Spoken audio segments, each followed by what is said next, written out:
Исәнмесез, сез милләт яшәешен яктырта торган татарлар тапшыруын карыйсыз. Студияда мин Эльвира Хөснетдинова эшлим. Бүген безнең программада. Татар Википедиясы 2 бәйге игълан итте. Бу бәйгенең төп максаты кешеләрне Википедия белән таныштыру һәм Татарстан турында Википедиядагы мәкаләләр санын үстерү. Россия герое Ильяс Даудинның яңа китабы. Форсаттан файдаланып, барыгызны да Ватан геройлары көне белән котлыйм. Лакла авылы халкының бүгенге хыялы. Нәкъ менә шушы элеккеге мәдрәсә урынында яңа мәдрәсә калкыту. Магнитка тарихында аның изе. Глава города, значит, говорит, вот дом построите один, я вам дам целый микрорайон. Рәмзия Бикбулатова белән хәбәрчеләребез очрашты. Миннән башка бер бәйрәм үтми иде. Сайлаулар, дисеңме, яңа җыллармы. Татар Википедиясы 2 бәйге игълан итте. Ул минем Татарстан һәм 3нче тапкыр узучы Татар 4.0 Вики марафоны. Чара Татарстан президенты каршындагы татар телен саклау һәм үстерү комиссиясе белән берлектә уза. Әлеге бәйгене оештыручы Викимедия хәрәкәте активисты 2018 елның ел википедисты Фәрхәт Фәтхуллин сүзләренчә, бу татар теле Википедияга игътибарны арттыру өчен эшләнгән. Бүләкләү фонды 200 мең сум тәшкил итә. Бәйге 15 декабрьдә башланды, 31 гыйнварда тәмамланачак. Айзат Шәймәрдан википедист Фәрхәт Фәтхуллин белән очрашты һәм әлеге бәйге татар Википедиясы турында сөйләште. Фәрхәт, менә 2 конкурс игълан ителде Татар Википедиясы буенча һәм бу әйтергә кирәк милли җәмәгатьчелектә зур кызыксыну да уятырга өлгерде. Аның шартлары, анда катнашу өчен нәрсә эшләргә кирәк? Катнашу өчен кеше үзенең хисап язмасыннан яза, Википедиядагы хисап язмасыннан, татар телендә яза, татар бүлегендә яза, белешмәлек энциклопедик стилендә яза. Бу шартларны үтәгән икән кеше. Онда һәрбер мәкалә өчен күләм бар, ялгышмасам 150 сүз. Шартларны үтәгән икән, мәкаләне кабул итәбез. Шундый 4 мәкаләне кеше язган икән, димәк, инде анарга ниндидер бүләк ләгәчәк. Калганы баллар буенча билгеләнә. Кемдер әйтик зур дәрәҗәдә өлеш кертә икән, чынлап та сон ягыннан да, тик мәкаләләр саны ягыннан да, аларның сыйфаты ягыннан да, анарга бу приз фондның зуррак өлешләгә. Кемдер әзрәк кертә икән, анарга әзрәкләгә. Әлеге конкурсның төп максаты нәрсәдән гыйбарәт? Әйтик, сез күбрәк кемнәрне җәлеп итәргә телисез? Өлкән буыннарнымы, урта буынны студентларны, яшьләрнеме? Нәрсә өчен эшләнә бу? Бу бәйгенең төп максаты кешеләрне Википедия белән таныштыру һәм Татарстан турында Википедиядагы мәкаләләр санын үстерү. Бүген Википедиядагы 314 тел арасында Татар Википедиясы мәкаләләр саны буенча ялгышмасам 41 урында бара. Мәкаләләрнең сыйфаты буенча Башкортстан бездән алданрак булып чыкты. Син матбугат очрашуында башкорт әбиләре феномены турында сөйләгән идең. Нәрсә ул башкорт феномены әбиләре? Башкорт әбиләре компьютер алдында язып утырамы? Аларны кем җәлеп иткән? Күпме алар язалар һәм ни өчен эшләнә бу? Алар белән дөнья дәрәҗәсендә горурланабыз. Хәтта менә соңгы 19 елда узган зур халыкара конференциясында Стокгольмда менә шул Нобель премиялары бирелә торган чыгыш Нобель премия алган кешеләр чыгыш ясаган залда, анда бөтенбез җыелып, хәтта басып алкышладык әбиләргә. Күпчелеге югары белемле, кемдер укытучы, әйтик, биология, математика, рус теле, башкорт теле, башка телләр, хәтта алар арасында элек депутат булган да кеше бар.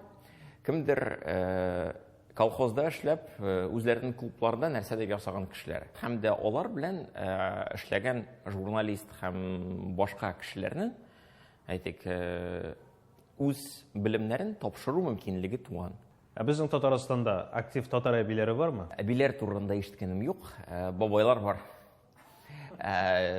Шалны бабайы безнең шул белем җәүһәрләрендә 2 ел рәтендә беренче урынны ала. Нәрсә турында гына язмаган кеше. Аның ник Әмир әфәнде. Әмир. ләкин ялгышмасам, исеме дә, фамилиясе башкача. Бүген татар Википедиясы, татар телле Википедия. Википедия башка телләр арасында ул нинди урынны били? Безнең өметлеме, киләчәге бармы? Бу чиракта нинди беренче нәтиҗәләр ясарга мөмкин? Википедияның өмете, татар теленең гомумән әйткәндә өмете бар. Ул менә шул алдынгы йөзлеккә керә. Татар телен саклау һәм үстерү мәсьәләләре комиссиясе ярдәмендә халыкка күрсәтәбез. Аларның тәэсире аркасында спонсорлар да табылды. Бүгенге көндә татар телле сайтлар арасында татарча Википедия 4-5 урыннарда әйтик стабиль рәвештә. 3-5 ел эчендә беренче булырбыз дип өметләнәм, түгел беләм. Әңгәмә өчен зур рәхмәт.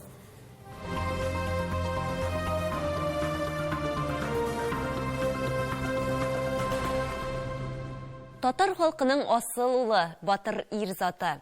Азнакайда туып үскән Россия герое Ильяс Дауди хәзер Мәскәүдә яши. Шулай да ул тарихи ватаны белән һәр вакыт элемтәдә. Күптән түгел Ильяс Даудиның «В кругу кундузком» дигән яңа китабы чыкты. Россия хәрби тарихи җәмгыятендә басманы тәкъдим итү кичәсе узды. Әлеге хәрби тарихи роман нәрсә турында һәм татарстанлыларга анда нинди урын бирелгән? Федераль башкаладан килгән сюжетны карыйк.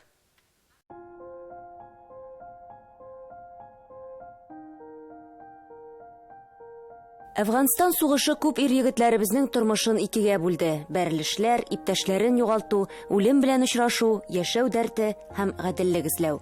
Булар йөрәккә уелып калган. Хәрбиләр арасында Татарстан егете Ильяс Дауди да була. Каждый видит войну из своего окопа. Ильяс Дауди Россия тарихында танылган шәхес. Әфган сугышында күп тапкыр батырлыклар кылган ул. Хәрби иптәшләрен дошман уты астыннан чыгара, гомерен куркыныч астына куеп, иң катлаулы һәм җаваплы бурычларга алына. Иң югары дәрәҗә Россия герое исемен Азнакай егетенә дистә еллардан соң гына 2009 елда тапшыралар. Тоже, наверное, была мысль об этом поколении. Татарстан егетенең китабын тәкъдим итү кичәсенә иң якын кешеләре һәм журналистлар гына җыелды. Шуңа да Россия хәрби тарихи җәмгыятендәге очрашу аеруча җылы мөхиттә үтте. В кругу кундузком автобиографик китап. В 90-е годы что только не говорили об этой войне. И зачем мы туда войска ввели, и что мы там делали, и зачем это все. Это было нужно. Это было нужно из-за стратегических интересов. Вообще интересов нашей страны. И мы защищали действительно свою родину. Төп геройны Ильяс үз исеме белән түгел, Рөстәм Тукаев дип атаган. Өлкән сержантның биографиясе исә уйлап чыгарылмаган, тормыштан алынган. Тулаем әйткәндә, бу Ильяс Дауди язмышы. Китапта мәхәббәткә дә, тугры дуслыкка да, ватанны сөюгә дә урын табылган. Форсаттан файдаланып, барыгызны да ватан геройлары көне белән котлыймын. Борынгы бабайларыбыз гасырлар буена Россия ватанына туңгы хезмәт иткән. Без алар белән һәр вакыт горурлана идек. Алар безнең өчен һәр вакыт үрнәк, ориентир булды. Романы турында сөйләгәндә Ильяс киләчәккә планнары белән дә уртаклашты. Автор фикеренчә, «В кругу кундузком» нәфис фильм өчен әзер сценарий. Будущее только одно. Я и желаю, и в нем не сомневаюсь. Будущее – это кино, фильм. Видели короткого метра, либо там, полного метра, да, либо сериала. Но вижу кино. И убежден, что я в итоге все равно сниму фильм по этому произведению. Татарстан егете һәм Россия герое китабы инде сатуга чыгарылган. Интернет кибетләрдә дә табарга мөмкин. Эльвира Хөснетдинова, Дина Газалиева, Татарлар, Мәскәү.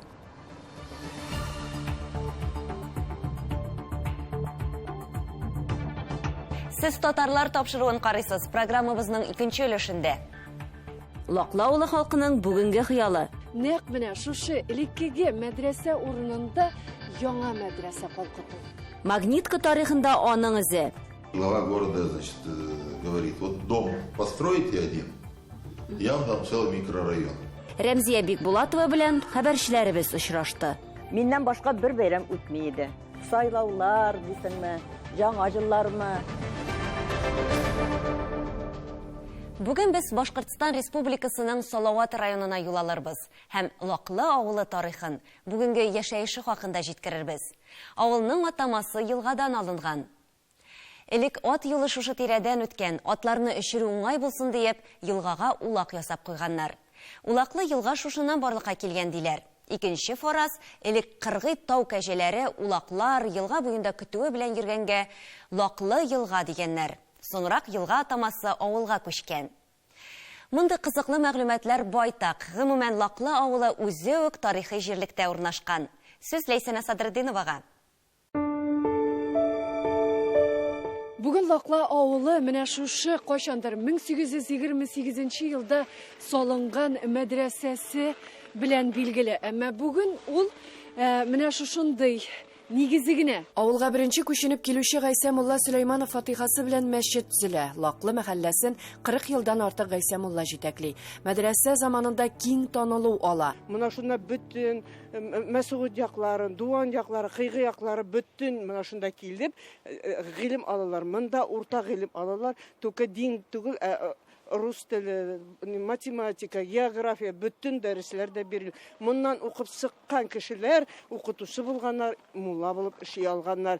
1828 елны 2 манаралы итеп зур мәдрәсә салып сыгалар. Инде 1930 елны мәчетне школага, мәктәп итәләр.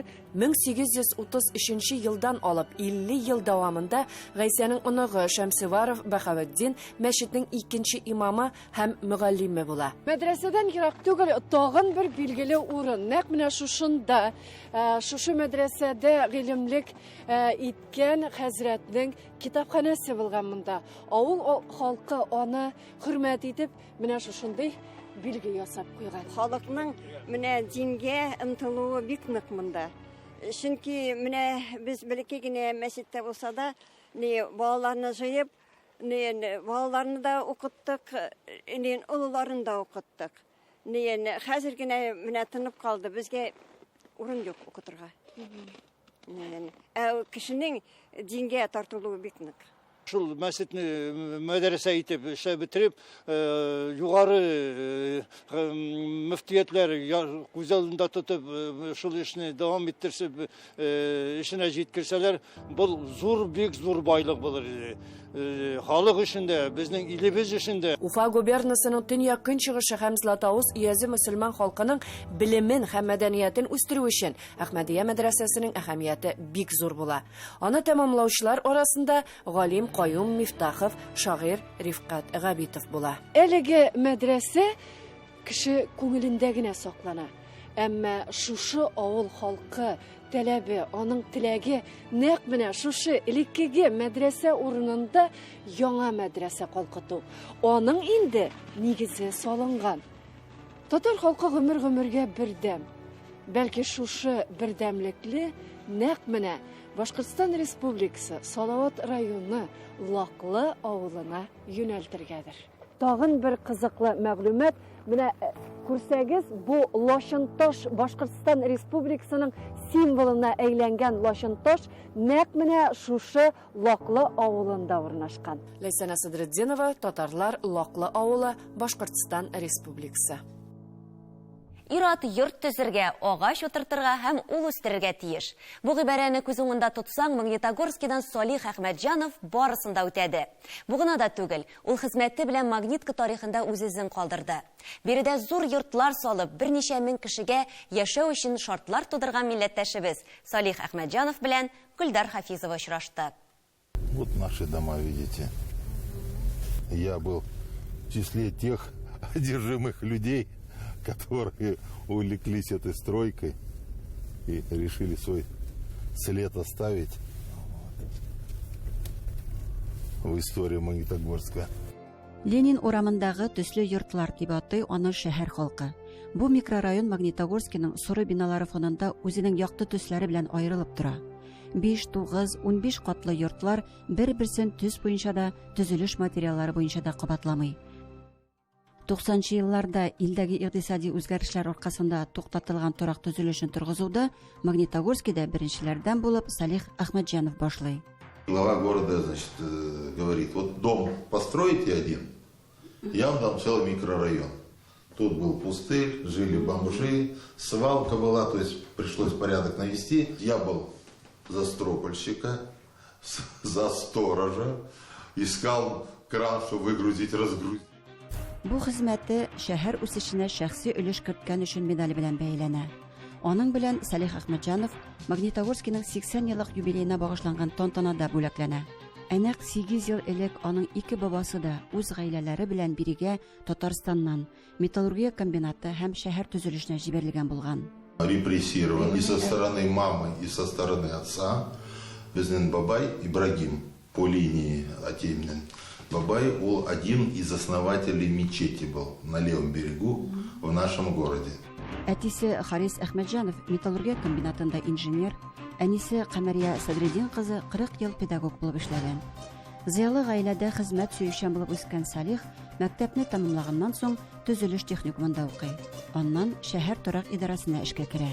Чуть больше года проработал сантехником по подвалам, по колодцам, понюхал, посмотрел, как это вкусить этот труд. Һәр эшкә җаваплы караган егетне шәһәр торак идарәсендә башта мастер, аннары техник итеп билгелиләр.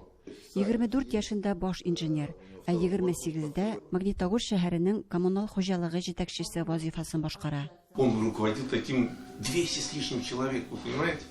Это огромная ответственность. Талантлы оештыручы, хезмәт сөючән җитәкче төбәк башкаласында да бик кирәк.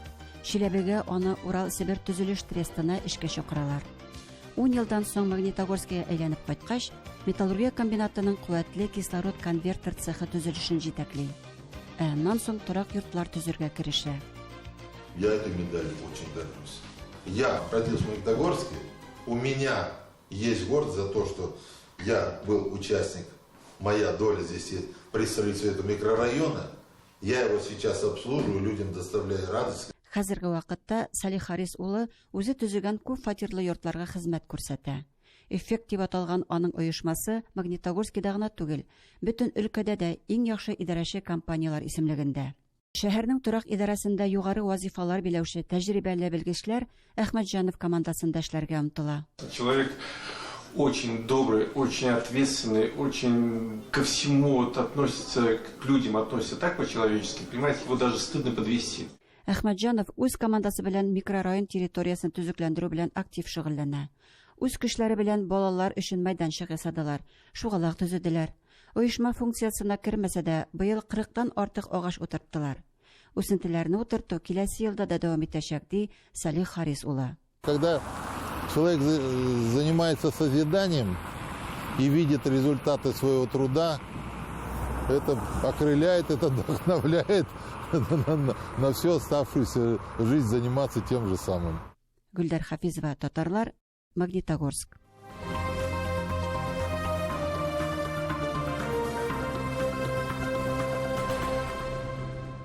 Үзбәкстан татарлары һәр вакыт туган телләренә һәм мәдәниятенә сакчыл мөнәсәбәт һәм мәхәббәт белән яши. Биредә иң зур чит ил сабан туе уза. Анда 40 меңнән артык кунак җыела. Халыкның күңелен күрүчеләр арасында Татарстанның атказанган артистлары һәм мәдәният хезмәткәрләре дә бар.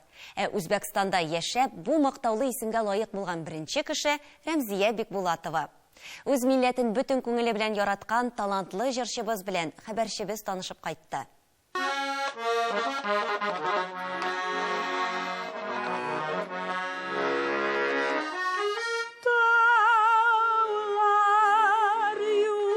Рәмзия ханымның бала чагы Татарстанда Койбыш районының Мөрәле авылында уза. Музыкага һәм сәхнәгә мәхәббәт аңа кичкенәдән үк юлдаш. Анда инде менә шул гармоннар, ниләр белән нитеп уйнап, кем әйткәндәй, миннән башка бер бәйрәм үтми иде.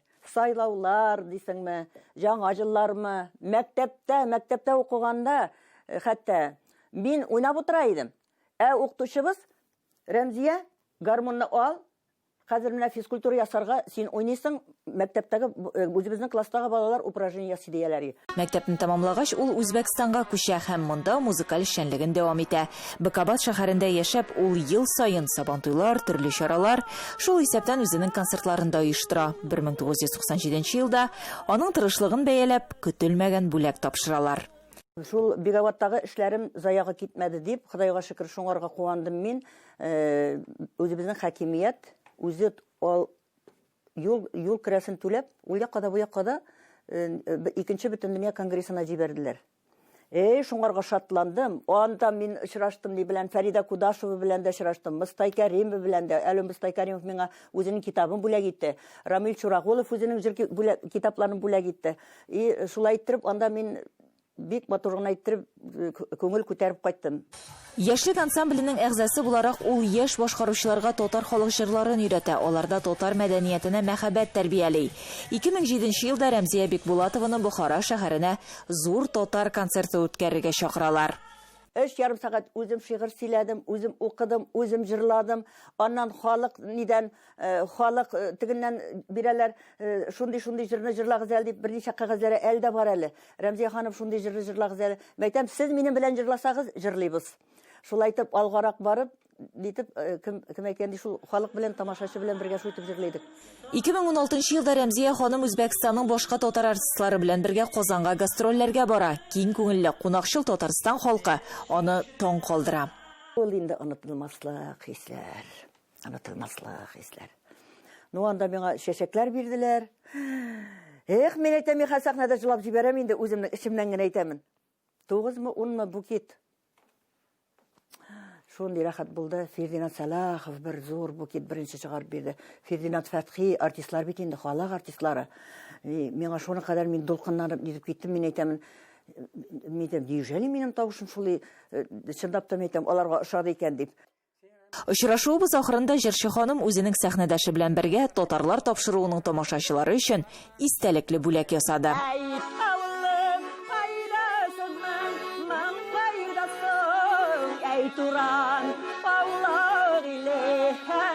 Гөлия Садыкова, Сәрвиназ Кәримова, Татарлар, Үзбәкстан Республикасы. Без татарлар, телебез татар теле, мөстәкыйль һәм камил тел ул. Каюм Насыйри язып калдырган әлеге сүзләрне. Ана телебезне кадерләп яши хөрмәтле тамашачылар. Исән-имин булыгыз.